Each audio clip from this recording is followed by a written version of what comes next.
Começa agora Skill Talks, o podcast da SkillEd. Uma conversa leve, provocadora e transformadora sobre educação, idiomas, carreira e tudo aquilo que constrói o seu futuro. Skill Talks, porque aprender é mais do que estudar, é viver. Sejam muito bem-vindos a mais um Skill Talks, podcast da SkillEd Itapetininga, transmitido aqui pela Rádio Superdifusora. Eu sou o Alan Ronzi, o host aqui do SkillEds. Aqui a gente fala sobre educação, inovação e transformação, como elas realmente são, né? Com coragem, com criatividade e com impacto real. E hoje vamos falar de um tema decisivo aí para qualquer escola. Então hoje nós queremos conversar aí com diretores, pessoas que trabalham com educação e internamente aí de escolas, né? Vamos falar sobre marketing educacional e como se posicionar num mercado tão competitivo que tem hoje, né? E como você atrair e reter esse aluno, né? É uma das dificuldades hoje que a gente tem, tanto no ensino regular como no ensino de cursos livres, enfim, escolas de música, idiomas, entre outras, né? E para essa conversa eu recebo novamente aqui o Juliano Costa, o diretor de produto da Aprende Brasil, a maior rede aí de ensino, de ensino para rede pública, né, Juliano? Ele é um especialista em inovação e gestão escolar. Se pudesse apresentar novamente para o pessoal que não ouviu você anteriormente no nosso programa, te conhecer melhor, Juliano. Prazer recebê-lo novamente aqui. Oi, Alan, muito obrigado pelo convite mais uma vez. Eu sou Juliano Costa, sou diretor de produtos e marketing da Aprende Brasil, que é uma empresa do Grupo Positivo. Imagino que todo mundo conhece o Grupo Positivo. E já tenho 25 anos de estrada aí no mercado educacional, trabalhando em cenários brasileiros e internacionais. Fui vice-presidente de produtos da Pearson para a América Latina e já trabalhei muito com escolas de educação básica, ensino superior e cursos livres como a Skill. Legal, Juliano. Prazer. E eu queria começar perguntando para você, como que você enxerga o mercado de marketing educacional atualmente no Brasil? Como que está esse panorama aí para a gente começar a se situando onde a gente está? Vamos lá, até mais ou menos 20 anos atrás, eu diria 15, 20 anos atrás, as escolas elas não precisavam ser altamente profissionais, né? Havia assim aquela coisa de que você entrava na escola, estudava a vida inteira, as famílias não mudavam de escola, as escolas não tinham o hábito de fazer muita propaganda, não existiam redes sociais. Lá em 2005 não existiam redes sociais, a primeira foi o Orkut, acho que 2007, 2008, que Deus o tenha.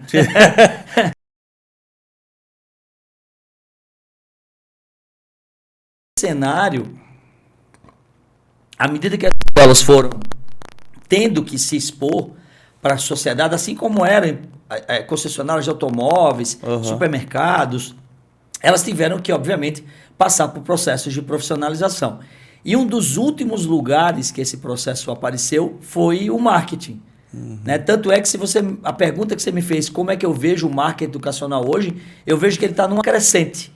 Tá. Diferente de profissionalização de gestão escolar, de profissionalização de professores, de profissionalização de práticas pedagógicas,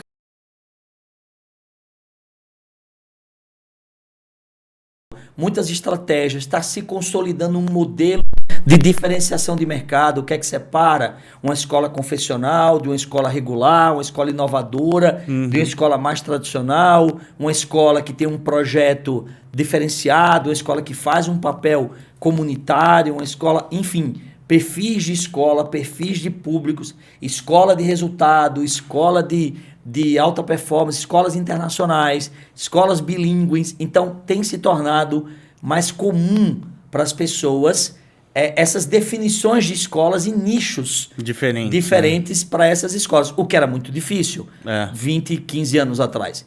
Então, eu diria que sim, as escolas têm se profissionalizado muito e, ao mesmo tempo, o marketing tem sido uma oportunidade das escolas comunicarem melhor o que é que separa uma da outra, o que é que identifica uma em relação à outra. É o DNA das escolas, né? Eu acho que faltava mais as escolas se expor mais e falar assim, eu acredito que a educação é dessa forma. É para esse caminho. Uma coisa é você saber disso, outra coisa é você saber comunicar isso. Exato, eu acho que essa é a maior dificuldade das escolas. Exatamente. Primeiro passo que é saber o que você é, a maioria das escolas tem. Sim. Elas têm um projeto pedagógico, elas têm uma proposta de matriz curricular, elas têm suas características e os seus valores. Quando a gente pensa, por exemplo, numa escola confessional, que é uma escola que tem uma religião declarada, é muito claro o que é que ela segue, no que é que ela acredita. Mas quando você pega uma escola laica, uma escola que não tem essa característica, para você se diferenciar pela marca, pelo nome, você precisa expor muita coisa. Sim. Muita coisa. Porque se você falar, eu tenho uma quadra, o que é que você está nada, dizendo para sua comunidade? Eu tenho refeitório, né? Aqui tem aulas de matemática. Isso não diz absolutamente nada sobre a tua escola. Então, é um momento muito rico das escolas terem a oportunidade de contar uma história e contar, obviamente, a melhor história sobre si mesmas para a comunidade. Sim, e como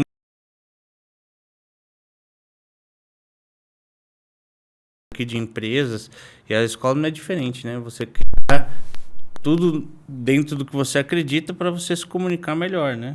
O podcast aqui da SkillEd é uma forma da gente mostrar o que a gente acredita. Né? Exatamente. Que é conversar sobre educação, sobre as inovações, sobre as coisas que estão acontecendo no mercado da educação e levar essa informação para frente. Isso que a gente acredita, no poder do diálogo, né? E numa perspectiva empreendedora, né? Exato. Porque imagine o seguinte, da mesma forma que a SkillEd está fazendo, patrocinando e mantendo esse podcast, quantas escolas têm um podcast interno? Sim. Que poderiam se comunicar com as famílias sobre temas que elas acham Sensíveis, relevantes. Né? Vamos imaginar como educar crianças neurodivergentes, como ajudar a superar dificuldades de alimentação, de resistência à alimentação às crianças, como estimular a atividade física. Então, quando nós imaginamos, por exemplo, que ter um podcast não é o ato de ter um podcast, é uma declaração pública de que você é empreendedor, Exato. de que você gosta de comunicação, que você quer ajudar para além do muro da escola. Então, a definição da identidade e como comunicar a identidade é, na minha opinião, o maior desafio hoje de marketing educacional das escolas. Entendi. Tá? E vamos dar exemplos concretos disso. Você que está nos ouvindo agora, imagine 3 escolas no seu entorno. Então você pensa aí em 3 escolas privadas, claro, a gente não está falando de escola pública, porque a escola pública não tem competição, não tem concorrência, né? Não existe concorrência entre escolas públicas, pelo contrário, elas precisam se ajudar, mas a escola privada são entes concorrenciais. Exato. Então, as 3 dizem que tem programa bilíngue. As 3 dizem que tem educação socioemocional. As 3 dizem que tem esportes. As 3 dizem que preparam para vestibular ou para... Como você escolhe? Como você consegue... Se você fizer só uma tabelinha e colocando o que você imaginar, tem esporte, tem acompanhamento psicológico, tem socioemocional, educação financeira, inglês. Você faz uma tabelinha e você marca. É muito provável que todas tenham 95% as mesmas coisas, em termos de marketing. Mas aí fica a dúvida, você que está nos ouvindo que é escola, eu pedi que o pai fizesse essa tabelinha. Como você prova que o seu socioemocional é diferente, e não apenas diferente, melhor do que o do concorrente? Como você prova que a sua educação financeira é melhor?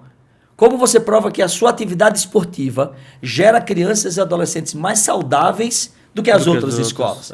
Por exemplo, o seu programa esportivo tem associado a ele um programa nutricional? Você tem ali, dentro da sua escola, além do esporte, e eu já vi escolas que têm academias que têm um personal para os alunos e fazem treinos personalizados para eles naquela hora de academia que eles têm por semana? Então, mesmo que você tenha tudo isso, você consegue fazer com que o Instagram, o WhatsApp, o Google Ads, o teu folder, teu atendimento, fale tudo isso? Então, eu imagino que a maioria dos nossos ouvintes, diretores, coordenadores, a resposta agora é não. É não. Eu falo por mim, pela SkillEd, por mais que a gente tenha melhorado, antigamente eu falava assim, a gente tem um canhão inteiro desmontado. A gente precisa montar ele, que é tudo isso que você falou, a comunicação de tudo que a gente acredita, do que a gente faz efetivamente dentro de sala de aula, ela esteja comunicando em todos esses canais de forma clara e objetiva para os pais, né? Então, se você não tem tudo isso, em algum lugar você sempre vai ter que melhorar alguma coisa, né? E eu falo, hoje a gente está chegando próximo disso, de estar com o canhão bem montado e apontado para onde a gente quer e comunicando da mesma forma, né? E eu acho, Alan, que mais do que para a família, para os pais, é comunicar para a comunidade. Sim, com clareza. Porque qual é o grande problema histórico da escola hoje, né? Não era um problema 20 anos atrás. Você não precisava vender escola. Uhum. A escola tinha uns muros gigantes. Escola e presídio são muito parecidos em termos de estrutura. Os muros são muito altos. O portão, ninguém vê o que está acontecendo dentro. A escola, os gritos das crianças ficam lá dentro e você do lado de fora. O pai não entra, ele fica ali na porta esperando a criança sair. A escola sempre foi um ambiente muito controlado, muito fechado, muito protegido. E ela não precisava dizer para o mundo o que ela estava fazendo porque ela não estava sob análise. Uhum. A escola era... Não, é escola, eu confio. É escola, eu confio. Nos últimos 15 anos isso mudou radicalmente. Radicalmente. Da mesma forma que se questiona tudo hoje, se questiona o poder político, se questiona os consumidores, o consumo, se questiona o posto de gasolina, se questiona a igreja, se questiona a escola. Então, a forma da escola se preparar e se proteger do questionamento diga para o mundo o que você faz e como você faz. Diga para o mundo a forma como você trabalha. Evidencie isso, né? De um modo, obviamente, a proteger e preservar a identidade das crianças e dos adolescentes, mas precisa ser muito claro que você é uma boa instituição, que você sabe o que você está fazendo, que o seu sistema de avaliação serve para entregar aprendizagens. E aí vem a mágica do marketing, né? Porque não é o professor que vai conseguir fazer isso, Alan. Não. Eu sou formado em História, formado em Filosofia, com mestrado em Educação.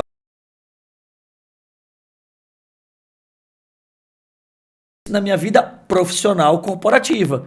Convivi durante décadas com profissionais de marketing, ajudando e participando da montagem de plano de marketing, estratégia de diferenciação, estratégia de canais e tudo isso para poder aprender a dizer que o meu programa socioemocional não é igual ao do outro, que o meu curso de inglês não é igual ao do outro. Né? E não só igual, porque aí é que vem, se eu acredito que eu estou fazendo um grande trabalho, é que ele é melhor. Melhor como, melhor por quê. É o resultado. É o resultado, né? E tudo isso que você fala, assim, faz muito sentido.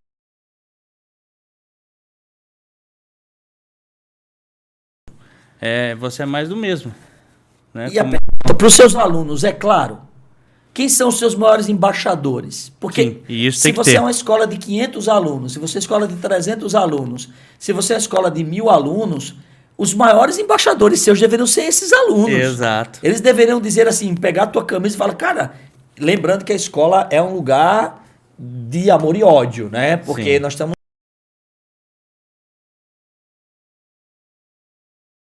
que é o processo educacional, o processo civilizatório. É um processo não natural. Mas como é que eu consigo fazer com que essas crianças e adolescentes, mesmo submetidos a aulas de matemática, a aulas de história, a educação física, a inglês, para falar inglês, mesmo com tudo isso, elas nos amem? Elas gostem. Gostar daquele jeito do esforço, daquele jeito da conquista. E tem orgulho, né, de ter a camiseta ali. De ter a camiseta, exatamente. É imaginar que a camisa da escola, mais do que um fardamento, ele é uma bandeira que eu quero brandir. Exato. Que eu quero levantar. Então eu imagino que toda escola deveria ter como meta isso, sabe? Imaginar que os seus alunos sejam os seus maiores embaixadores. Claro, não estou nem falando dos professores, que os professores são profissionais contratados pela escola, então tem ali por obrigação, ainda que liberdade de cátedra permita discordar, mas de qualquer maneira tem que defender aquela proposta pedagógica, né? Senão não devia nem estar ali defendendo no meio, aquela pedagogia, né?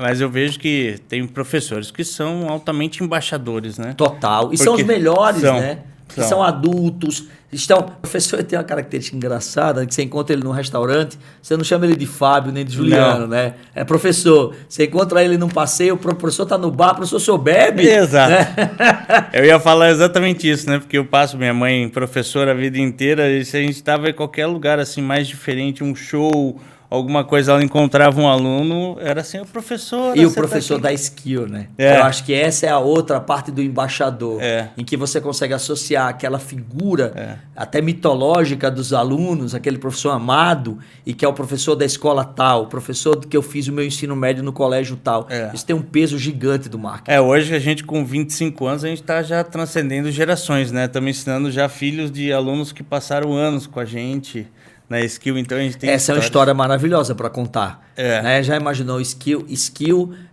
sendo o seu ensino confiável ao longo de 3 gerações? Já. Então, mais um atributo, mais um asset. Já imaginou uma escola de 100 anos? Alan, o que ela consegue contar? Você imagina o bisavô testemunhando, o avô testemunhando, o pai testemunhando e a criança, e você colocar 4 gerações de educação de excelência, o poder que isso tem. Muito grande. Mas grande. Esse é o X da questão, né? Como eu consigo construir e ver todos esses atributos. Por isso que um profissional de marketing bem qualificado é fundamental hoje em qualquer escola. Em qualquer escola. E a gente não ter vergonha, né? O que a gente falou antes aqui de começar o programa, a gente estava falando aqui em off, não ter vergonha quanto escola de você se expor e mostrar o que você é de dentro, né? Eu acho que a escola não tinha vergonha, ela entendia que não precisava. Tem muito diretor de escola que ainda tem essa visão hoje, Alan, que eu falei do professor Fábio, quase que eu troco aqui. Mas é essa cabeça de não, eu não preciso, todo mundo me conhece. Sabe? Mas não basta a mulher de César ser honesta, né? Ela tem que parecer honesta. Então, esse processo de se você nos escuta e você ainda pensa que a sua escola já tem 100 anos, 50 anos de tradição, todo mundo conhece ela, eu vou te dizer, não conhece.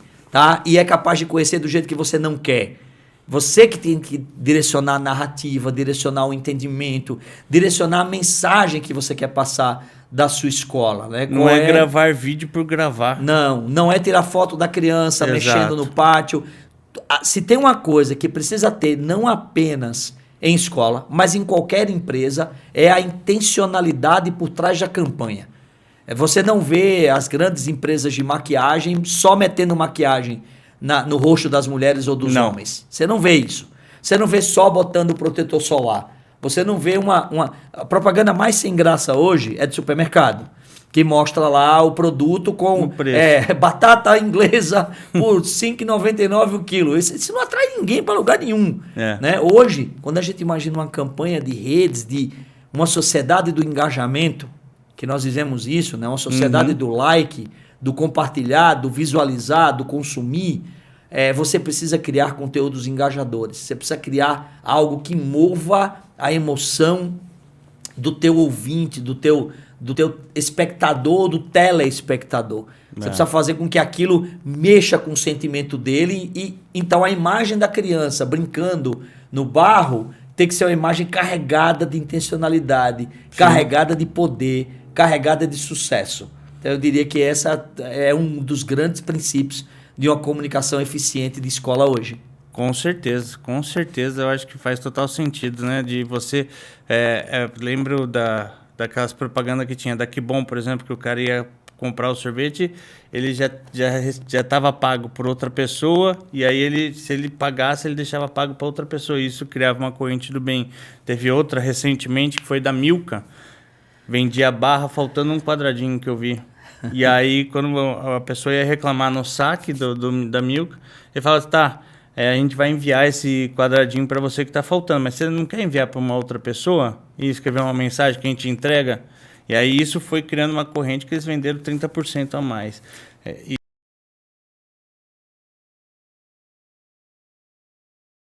O marketing afetivo. E, na verdade, a escola tem muitas histórias. Exato. Afinal de contas, a história tem sucessos todos os dias. As crianças aprendendo a ler é um sucesso todo dia. Os adolescentes participando de campanhas e lançando um foguete é sucesso todo dia. Um grupo fazendo atividade em grupo, pegando crianças que não se relacionam, conseguindo fazer se relacionar, é sucesso todo dia. Né? Fazer uma criança sair suada, hoje um adolescente sair suado de uma quadra, numa era de todo mundo querer ficar sentado na frente do computador, são histórias de poder, histórias de empoderamento da adolescência, da juventude como um todo. Então, acredito que o grande ponto principal é: olha para você, olha para a tua escola, anda por ela, volta a não normalizar as coisas lindas que tem dentro da tua escola.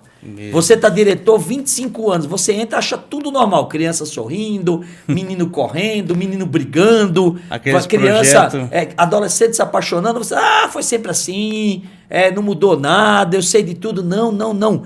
Tenta olhar para a tua escola como se você estivesse descobrindo o primeiro amor pela primeira vez, né? Tenta ver aquele professor dando aula e aquelas crianças olhando para ele, aquele brilho no olho. E vamos voltar a olhar para a escola com o poder que ela tem, né? O lugar maravilhoso que ela é, que talvez seja o único local hoje, ainda, que você deixa seu filho 5 horas e não quer que te ligue. Exato. A escola talvez seja o único lugar hoje ainda que quando te ligam, você se preocupa. Você fica assustado. Todo o resto, até na casa da sua tia ou do seu avô, você liga. Tá tudo bem com o Juninho? Oi, mãe. Manda mensagem. Tá tudo bem por aí? Na escola, você entrega às 7 e pega às 12 e você não quer que te liguem. Olha o poder que isso tem.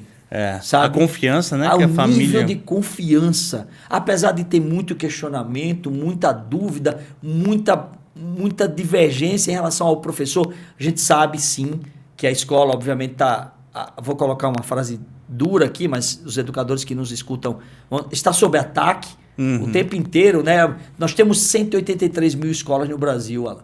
3 milhões e 600 mil professores. Aí um professor em burnout agride um aluno e isso cai sobre todas as escolas, sobre 3 milhões e 600 mil professores, 183 mil escolas. A pressão está muito grande. E eu quero hoje, dizer né? que não é assim.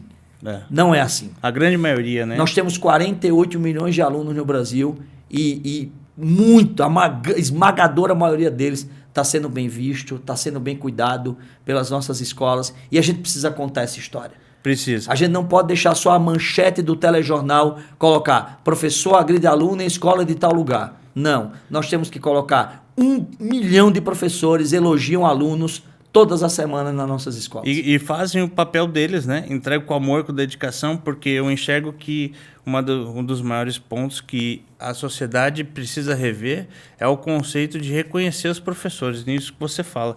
Só a manchete que aparece é só notícia ruim. Mas e o 99,9% que está fazendo o trabalho bem feito? No mínimo eu diria, se você está chateado, você é família, escute. Vá na escola. Escute primeiro. Escute. Primeiro escute. Vá desarmado. Exato. Eu sei que seu filho pode ter feito... Veja, é uma criança, ele pode ter exagerado, pode ser real, mas vá à escola e escute. Tente ser aliado. Se a escola não... No caso da escola privada, se a escola não deu as respostas que você queria, mude de escola. Acho que esse é um ponto muito tranquilo hoje. As famílias estão cada vez mais tranquilas em fazer essa mobilidade. Antigamente era muito difícil.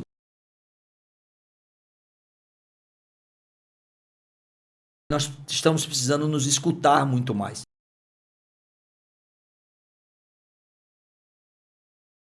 Luiz, seu filho, em certos aspectos, não põe um pré-julgamento à frente, assim, né? Teste. Nenhum professor, eu não vou dizer nenhum, mas a grande...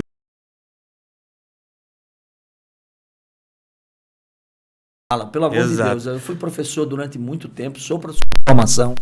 Pelo contrário, a gente levanta dizendo assim, como é que eu vou dar hoje a melhor aula? Como é que eu vou... Eu me lembro que eu tive algumas turmas muito difíceis na minha vida. E eu me lembro de uma, eu vou chamar ela de primeiro ano C.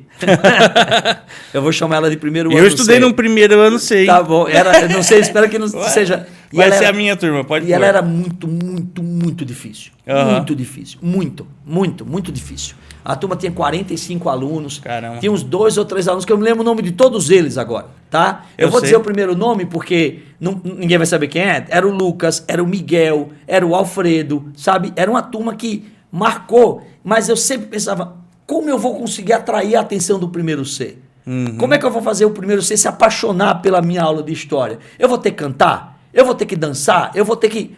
E que, claro, a gente contava que essas crianças viessem de casa com essa prerrogativa de obedece teu professor, preste atenção na aula, mas não era bem o que acontecia no primeiro ano C, tá? Mas eu conseguia, e eu acabei sendo lá no terceiro ano o paraninfo dessa deles, turma. por causa desse esforço de acordar de manhã e imaginar como eu posso fazer a aula do primeiro C ser tão boa quanto a aula do primeiro A e do primeiro B. E isso a escola nunca contou para ninguém. Exato. E aí vem essa coisa, né? O esforço que marketing. nós estamos fazendo do marketing. Nunca contou. Eu não estou falando de marketing só como um processo institucional. Eu estou falando do marketing como reconhecimento também. O professor. Aquele endomarketing, sabe? Para dizer, pô, parabéns, Juliano, pelo trabalho que você fez. Parabéns, aqui está o esforço que nós estamos vendo. O que vocês estão fazendo, e nós queremos reconhecer esse esforço que vocês estão fazendo para educar essas crianças. Assim, traduzindo, o que ficou marcado para mim nessa última parte que você falou, assim, é traduzir você olhar assim, olhar mais para o que o professor está fazendo do que ele eventualmente está deixando de fazer na visão de alguém, né? Se você valorizar aquilo, o esforço, né? Por exemplo, você fala assim, trazer todo esse esforço, esse caminho que você pensou alternativo para que o Miguel, o Alfredo e o Lucas olhasse para você de uma forma diferente e enxergasse a educação, né? Não para aquele, por exemplo, que... Não para aquele professor que desistiu do primeiro C. Exato. Porque eu me lembro claramente, teve professor de física à época, ele desistiu, ele disse, eu não consigo dar aula nessa turma. E assim, o professor, às vezes, não conseguiu, e são por N razões, não conseguiu criar uma ponte com aquele grupo, e é possível que isso aconteça. É possível que isso aconteça. O filme não agrada a todas as plateias, o professor não tem método universal para engajar todo e qualquer tipo de criança ou adolescente. Mas assim, ele sofreu muito por ter saído da sala, porque não conseguiu. Os pais vieram, como é que pode o professor não sair? Pode, pessoal. Eu digo, tá? Pode. Tem turma que você não consegue. Exato. Não consegue. A E tá tudo bem também. A combinação é tipo, não deu match. Não deu match, sabe? Isso é verdade. A combinação de 40, 45 adolescentes no mesmo espaço. Mas, por outro lado, a gente contando a boa história vamos tentar replicar o que deu certo. Exato. Porque eles se formaram, Exato. eles terminaram o ensino médio, eles foram para o mundo e tem várias histórias de sucesso nesse meio. Porque eles não foram alunos problemáticos para o mundo. Eles eram problemáticos ali naquele contexto. E é onde eles têm que ser, porque é ali que eles estão aprendendo. Estão aprendendo ao atrito, ao conflito, a questionar certas regras. E no final das contas eu costumo dizer que se você não tiver numa situação muito vulnerável, vai dar certo.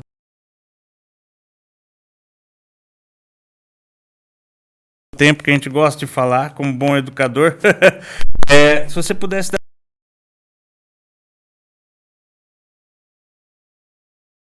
assim, conselho prático, assim, o que você daria para traduzir isso para o marketing, né? Para os gestores? Primeiro, não abandone o que te faz diferente dos outros. Né? É a teoria do porco-espinho. A teoria do porco-espinho. Assim, o que é seu, ninguém toca, ninguém tira. Não ceda, não ceda, não ceda. Se você acredita que você é uma escola de disciplina, de obediência, ou se você é uma escola aberta, super democrática, se isso é o teu porco-espinho, não abandone, porque é isso que vai gerar credibilidade, isso é que vai fazer com que você mantenha famílias interessadas e focadas no tipo de serviço educacional que você oferece. E você que é pai, procure o espinho que te agrada. Procure aquele espinho que te agrada. E isso é o que mais mudou, né, Juliano, na forma de escolher a escola. As escolas eram todas meio cinzas ali, agora cada uma está adquirindo uma cor bem diferente. O segundo conselho é, comunique. Se você achar que está bem, ainda não está. Comunique mais. Mantenha canais, seja muito bom comunicador. Imagine sempre o Silvio Santos quando você pensar na sua escola. Conte bem sua história, fique o tempo inteiro comunicando coisas com propósito, com intencionalidade. Esse seria o terceiro conceito. Não faça campanha, não faça propaganda, não faça canal, não bote foto do Instagram só para ter foto do Instagram. Faça sua campanha ter um objetivo. né? Defenda uma bandeira ou mais de uma bandeira na sua escola e se apegue a ela e passe o ano inteiro contando, porque eu garanto a você que as pessoas vão aprender a reconhecer e vão falar bem da tua escola e as famílias vão agradecer por você ter sido claro com elas. Com certeza, Juliano. Eu falo assim, obrigado por mais esse episódio, por compartilhar isso, né? Esse é um episódio que mostrou que o marketing educacional é muito mais do que vender vagas ali, né? Matrículas, especificamente. É você mostrar quem você é quanto escola e a família poder escolher e acreditar em você, o que você...